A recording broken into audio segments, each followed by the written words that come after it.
सुमन एका समृद्ध कुटुंबातली होती. ती आपल्या आई बाबांसोबत राहत असे. तिची आई अनुराधा खूपच बारीक होती. त्यांना एक दुःख होतं की त्यांची मुलगी जाड असल्यामुळे वयापेक्षा ती खूप मोठी दिसत होती. त्यांना ह्या गोष्टीची नेहमी चिंता सतवत राहायची की सुमनचं काय होणार.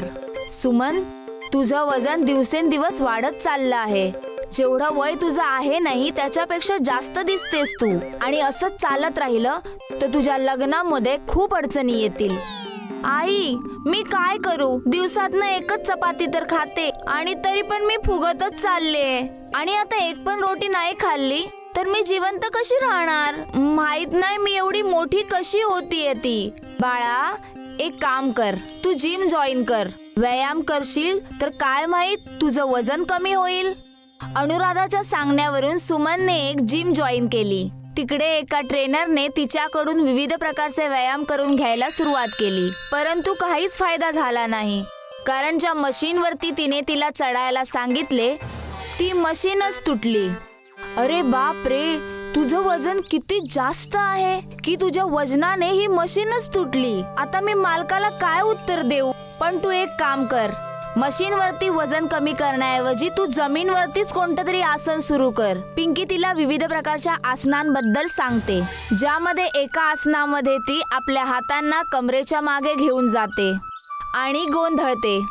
अरे, माझे हात कोणीतरी सोडवा, माझे हात मागे फसले आहेत, मला खूप जास्त त्रास होतोय, कोणीतरी माझी मदत करा. पिंकी जसे तिचे हात सोडवते त्यावेळी ती पिंकीच्या वरती पडते. अगं आई, मला माफ कर, मी तुझं वजन नाही कमी करू शकत. कधी पाहिलंय स्वतःला आरशात? 100 किलोपेक्षा सुद्धा जास्त वजन असेल तुझं. सुमन वैतागून आपल्या घरी जाते आणि अनुराधाला सगळ्या गोष्टी सांगते. अनुराधा पण चिंतित होते. नंतर एका दिवशी अनुराधा बाजारात सामान न्यायला जाते, जेव्हा तिला तिच्या जुन्या घरातले शेजारी मिळतात. अगं ताई, तुम्ही इथे अचानक कसे आलात? कसे आहात तुम्ही? अहो, काय सांगू ताई, तुम्ही इकडनं गेलात, इकडचा सगळा आनंदच निघून गेलाय. कसे आहेत घरे सगळे? सगळं ठीक चाललं आहे. फक्त एवढंच आहे की सुमन आता लग्नाची झाली आहे. तिच्या लग्नासाठी जर कोणी योग्य वर मिळाला तर मी तिचं लग्न करायला तयार आहे. हा, तुम्ही तर एकदम मस्त गोष्ट बोललात. मग मी माझ्या मुलाकरता एक मुलगी बघतच आहे आणि तुम्ही बरोबर तीच गोष्ट बोललात. मला तेच पाहिजे होतं. मी तुमच्या मुलीचा हात माझ्या मुलाकरता मागत आहे. माझ्या मुलाचं लग्न एका आठवड्याच्या आतच करायचंय, कारण त्याच्या कुंडलीच्या हिशोबाने त्याची दुसरी तारीखच नाहीये. तुम्ही माझ्या मुलीला एकदा भेटा तरी. नाही नाही नाही, तुम्ही फक्त लग्नाची तयारी करा. आम्ही एका आठवड्यातच वरात घेऊन येतो. शर्मा सुमनला बघण्याआधी आशिषची वरात घेऊन येतात. जेव्हा सुमन नवरी बनून येते तेव्हा सगळे आश्चर्यचकित होतात. जाड नवरीला बघून सगळे हसायला लागतात. बाबा, तुम्ही माझ्यासाठी एवढी जाडी मुलगी बघितली? तुम्हाला माझ्यावर काय दुश्मनी आहे? मी कॉलेजमध्ये सगळ्यात फेमस मुलगा होतो आणि मी आता या मुलीवर लग्न करायचं? मी नाही करू शकत लग्न. बाळा, आपल्याकडे काही रस्ता नाहीये, कारण का तुझ्या कुंडलीमध्येच दोष आहे. त्यामुळे तुला हिच्याशीच लग्न करावं लागणार. आणि जर तू तिच्याशी लग्न केलं नाहीस तर तुझं करोडोंचं नुकसान होऊन जाईल. आपल्या वडिलांच्या सांगण्यावरून आशिष सुमन बरोबर लग्न करतो, परंतु तो तिला आपल्या बायकोचा हक्क नाही देत. एकदा शर्माजींच्या सांगण्यावरून तो तिला फिरायला घेऊन जातो. जिकडे ती स्विमिंग पूल मध्ये उतरते तेव्हा त्या स्विमिंग पूल मधलं सगळं पाणी बाहेर येतं. तू एवढी जाडी आहेस, माहिती आहे का तुला? तू ज्या स्विमिंग पूल मध्ये उतरशील ना तिकडे कोणी उतरूच शकत नाही. सुमन जेव्हा आशिष सोबत चालत असायची तेव्हा सगळे तिला बघून हसत असायचे. एका दिवशी ती सोफ्यावर बसते तेव्हा सोफा तुटतो. हे बघून तिला खूप वाईट वाटतं. त्यामुळे आतापासून ती फक्त जमिनीवरच बसायची. हे बघ सुमन, खूप झालं. तुझं वजन एवढं आहे की हे बघ, मी रस्त्यातनं जेव्हा पण जातो सगळी लोक माझ्याकडे, तू माझ्यावर नको चालत जाऊस. सुमन आपलं मन मारून राहत असे आणि नंतर ती आशिष सोबत कुठेही नाही जायची.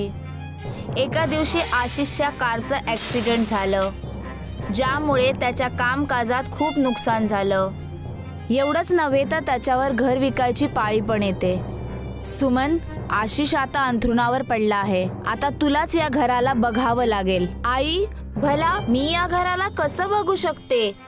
आपण कधीही हार मानायची नसते. तू मालपोळ्या एवढं छान बनवतेस की लग्नाच्या आधी तुझ्या हातचे मालपोळ्या खाण्याची प्रत्येकाची इच्छा होती. मग तू मालपोळे बनवून विकशील, मी तुझी त्यामध्ये मदत करेन.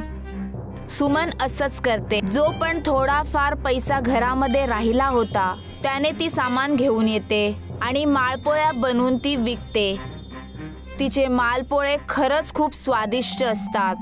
एका दिवशी ती दुकानावर बसून मालपोळ्या विकत होती तेव्हा तिथे एक माणूस येतो. अगं सुमन बाळा, तू बनवलेल्या मालपोळ्याला किती चव आहे ग बाळा. तू खूपच छान मालपोळी बनवतेस. माझी तर सगळी मिठाई फेल आहे, फेल. अगे रे, काय बोलतोस तू? हे मालपोळ्या बरोबर ह्याच्याबरोबर जी भाजी आहे ना, ती भाजी तर अजूनच चांगली झाली आहे, ज्यामुळे मालपोळ्याची चव अजूनच वाढते. तेव्हा तिथून एक शेठ जात असतो. त्याला मालपोळ्याचा सुगंध येतो म्हणून तो तिकडे येतो आणि सुमनला सांगतो, अरे, तुम्ही हे काय बनवत आहात? याच्या वासाने तर मी इथपर्यंत आलो. शेठजी, हे मालपोळे आहेत, तुम्ही खाणार आहात का? हो, का नाही? जर वास एवढा चांगला येत असेल तर खायला पण किती मजा येत असेल. हा, आत्ता देते. सेठ जेव्हा ते मालपोळे खातो तेव्हा त्याला ते खूप आवडतात आणि सुमनला सांगतो, माझ्या मुलीचं लग्न आहे. मी अशाच प्रकारचे वेगवेगळे पदार्थ बघत होतो. तुझ्या हातचे बनवलेले मालपोळा एवढी चविष्ट आहे की मी माझ्या मुलीच्या लग्नामध्ये ठेवू इच्छितो. काय तू माझ्या मुलीच्या लग्नामध्ये मालपोळी बनवशील का? सुमनच्या आनंदाला पारावार उरत नाही. शेठ तिला ऍडव्हान्स पैसे देतो, ज्यामुळे ती स्वतःचं घर सोडवते. आता सुमनच्या मालपोळ्यास हळूहळू सगळीकडे प्रसिद्ध होतात. दूर दूरचे लोक तिच्या हातचे मालपोळे खाण्यासाठी येतात. नंतर हळूहळू आशिष सुद्धा स्वतःच्या पायांवरती उभा राहतो आणि सुमनचा आतापर्यंतचा प्रयत्न बघून तो पण खूप आनंदी होतो.